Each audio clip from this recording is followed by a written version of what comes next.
हमारे साथ अर्चना पांडे जी हैं, किसी परिचय की मुहताज नहीं है। बिहार की पहली महिला टैक्सी ड्राइवर हैं, कैब ड्राइवर हैं। बिहार में या बिहार से बाहर कैब चला के जाती हैं बिहार की बेटियां एज ए ड्राइवर। ये सोचना अभी तक संभव नहीं लग रहा था, लेकिन मैं जब सामने देख रहा हूं तो मुझे विश्वास नहीं हो रहा है। ज़रा परिचय जानते हैं मैडम से कि मैडम का परिचय क्या हुआ। बहुत बहुत स्वागत है आपका मुजफ्फरपुर नाउ में। जी धन्यवाद आपका।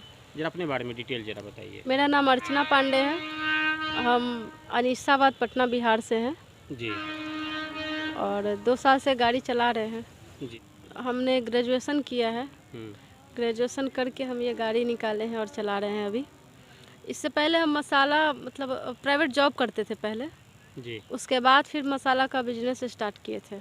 वो चल नहीं पाया, पैसों का दिक्कत था, इसलिए तो फिर हमने गाड़ी निकाला। ऐसा कुछ प्लानिंग नहीं था गाड़ी निकालने का जी। बस एक इनकम का जरिया होना चाहिए था जी। और प्राइवेट जॉब फिर अब करने का मन नहीं हुआ। तो एक इनकम का जरिया सोच के ही हम गाड़ी निकाले हैं जी। और तब से हम चला रहे 2 साल से। 2 साल से जी।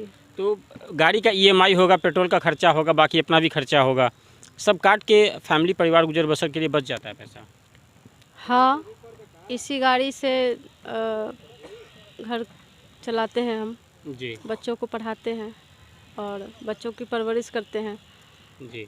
इतना कृपा है विश्वकर्मा भगवान का, इतना दे देते हैं कि गुजारा हो जाए। तो मसाला का बिजनेस नहीं चला बता रही थी, तो उसके बाद पैसों की किल्लत थी, आपने फिर इस फील्ड को चुना। तो मसाला के बिजनेस से फिर इसी फील्ड को क्यों चुना आपने? इस फील्ड को हम इसलिए चुने कि गाड़ी चलाना हमें बचपन से पसंद है और गाड़ी हम चलाते थे। तो हमें और कुछ समझ में नहीं आया और कुछ सोच के मतलब बिना किसी प्लानिंग के हम गाड़ी निकाले और देखे कि सभी लोग चलाते ही हैं, ओला उबर में भी चलते हैं, तो हम भी इस काम को क्यों नहीं कर सकते।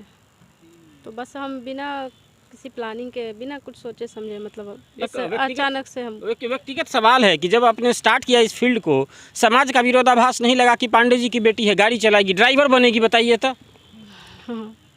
ये सब बात लोग कहा कि नहीं कहा?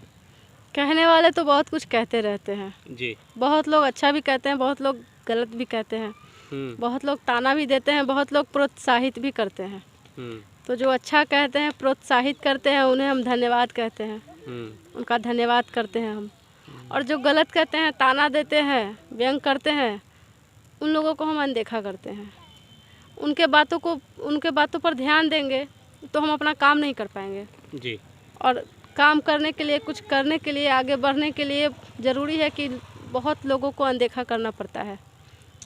बड़ा चैलेंजिंग फील्ड है, क्योंकि टैक्सी चलाना मतलब ऑटो चलाना इससे कहीं ज़्यादा सेफ़ है, लेकिन टैक्सी का काम बहुत ज़्यादा चुनौती भरापूर्ण है, क्योंकि निकले तो कहाँ कहाँ घूमे, किधर किधर गए, आने में समय लगता है। 2 दिन 3 दिन के लिए भी बाहर रहना पड़ जाता है। अभी तक कहाँ कहाँ किस किस शहर और किस स्टेट तक कहाँ तक गई हैं गाड़ी से? चैलेंजिंग तो है इस काम में, लेकिन जो भी लोग बैठते हैं उनका प्रूफ रहता है और परिचित ही रहते हैं। और अनजान लोगों को, रोड चलते लोगों को तो बैठाते नहीं हैं, जान पहचान के ही लोग बैठते मतलब हैं। बुकिंग आप उसी हिसाब से देख के रहती हैं, अपनी जांच परख करके सुरक्षा के दृष्टिकोण से। या फिर टूर एंड ट्रेवल वाले भी कहीं बेचते हैं तो जांच परख के ही, सुरक्षा को देखते हुए ही देते हैं। कहाँ कहाँ अभी तक ट्रैवल की हैं गाड़ी से? पूरे बिहार में जा चुके हैं जी। और MP, UP, कोलकाता, झारखंड और नेपाल, काठमांडू। MP भी? हाँ, और उधर नेपाल भी? हाँ, नेपाल, काठमांडू तक गए हैं। मतलब बिल्कुल टफेस्ट जर्नी है।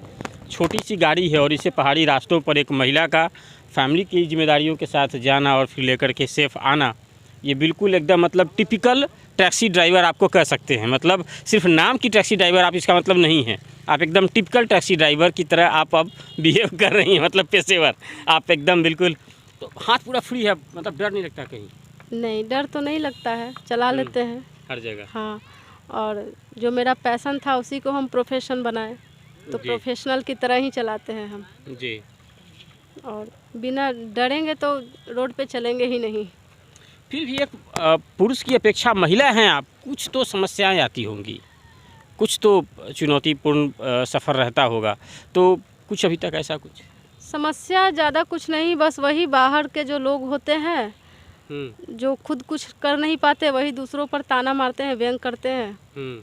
तो ऐसे लोगों को तो हम नज़रअंदाज ही करते हैं जी। बस ज़्यादा कुछ समस्या मेरे साथ नहीं हुआ जी।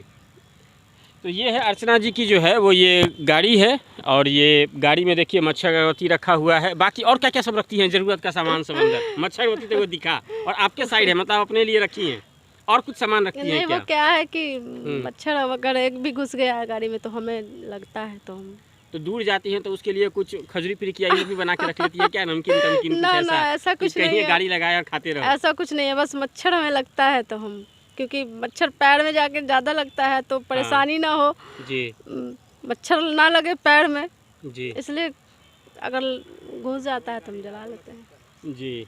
तो छायाकार महोदय को कहेंगे जरा गाड़ी का जरा अंदर का लुक दिखाइएगा कि मैडम का जो है वो ये ऑल्टो की गाड़ी है, और इसी छोटी सी गाड़ी से सफ़र तय कर रही हैं, पैसेंजर्स का भी सफ़र तय करवाती है और अपने जीवन का भी सफ़र तय कर रही हैं। तो ये जो है वो इनकी गाड़ी के जो है वो आप देख रहे हैं, और अर्चना पांडे जी हैं बिल्कुल बेबाक। आगे क्या सोचा है? इस तरह की जो महिलाएं हैं, बहुत सारी महिलाएं हैं जो रोज़गार के क्षेत्र में हैं और अपने घरों में हैं, अभी क्या करें नहीं करें। हो सकता है कुछ महिलाएं भी इस फील्ड में आना चाहें आपको देखने के बाद, शायद हो सकता है अभी तक नहीं सोची होंगी, लेकिन आपको देखने के बाद पक्का कुछ महिलाएं ज़रूर कहेंगी। क्या कहिएगा उन महिलाओं से? जो भी महिलाएं इस क्षेत्र में आना चाहती हैं, इस काम को करना चाहती हैं, तो अगर गाड़ी सीखी हुई हैं और अगर नहीं भी सीखी हैं, सीखना चाहती हैं, तो हम उन्हें सिखाएंगे, ट्रेनिंग देंगे। और ऐसे अगर महिलाएं तैयार हो जाती हैं इस फील्ड में आने के लिए, तो हम वुमेन ट्रैवल एजेंसी ही स्टार्ट करेंगे जी। और जो महिलाएं इस काम को करना चाहती हैं उनके साथ रहेंगे, उनके सपोर्ट में रहेंगे हम। एक जो है वो समाज का भ्रांति है कि जब कोई महिला चौखट के बाहर कदम निकालना चाहती है तो लोग ये कह के रोक देते हैं कि फलाना की बहू बाहर जा रही है मतलब खराबी होगी, कैरेक्टर ख़राब होगा वगैरह वगैरह। कोई ये नहीं देखता है कि महिला मजबूरी में चौखट के बाहर कदम रखती है। सबको यही लगता है कि चूँकि कैरेक्टर ख़राब है इसलिए बाहर जा रही है। उन महिलाओं से जो अभी भी इस कसमकस में है कि चौखट के बाहर कदम निकाले या ना निकाले, समाज क्या कह देगा, पता नहीं कौन सा तोहमत हमारे माथे जोड़ देगा, उस महिलाओं के लिए क्या कहिएगा? देखिए, महिलाओं को घर से बाहर निकलना मुश्किल तो है, चुनौतीपूर्ण है, बहुत ज़्यादा संघर्ष है। तो कहने वाले तो जो भी उनके मन में आएगा कहते ही रहेंगे। इच्छा शक्ति अपनी होनी चाहिए, आप में आत्मशक्ति होनी चाहिए कि हम करें। अगर आप में ही इच्छा नहीं है कि हम आगे कुछ करें तो आप नहीं कर पाइएगा। बाकी अगर आप में इच्छा है कि हमको ये काम करना है तो आप कर लीजिएगा, चाहे दुनिया कुछ भी कहे। कहने वाले हमें भी बहुत कुछ कहे, बहुत कुछ सुना है हमने भी, बहुत ठोकर खाई है हमने भी, बहुत ही संघर्ष किया है। लेकिन आप देखने में बड़ी मजबूत हैं, लेकिन कभी ऐसा हुआ है कि ज़माने की ठोकरों पे अर्चना पांडे कभी सिसक के रोई हो, आंसू छुपा के? क्योंकि लोग शेरनी बोलते हैं तो सबके सामने रोना नहीं है। ऐसा कुछ हुआ है क्या? ऐसा कभी रोई हैं कभी? देखिए, आंसू है, पत्रकार हैं, झांकने की आदत है, तो इस हंसी के पीछे की उदासी झांकने की कोशिश कर रहे हैं। आंसू किसी को दिखाना नहीं चाहिए, ऐसा मेरा मानना है। लोग फ़ायदा उठा लेते हैं, फ़ायदा उठाते हैं जी, इसलिए हम लोगों के सामने अपना हंसता हुआ चेहरा ही दिखाते हैं। बाकी तो क्या है नहीं है वो हम जान ही रहे हैं, और आंसू समझ गए होंगे। और आंसू हमें किसी को दिखाना नहीं है जी।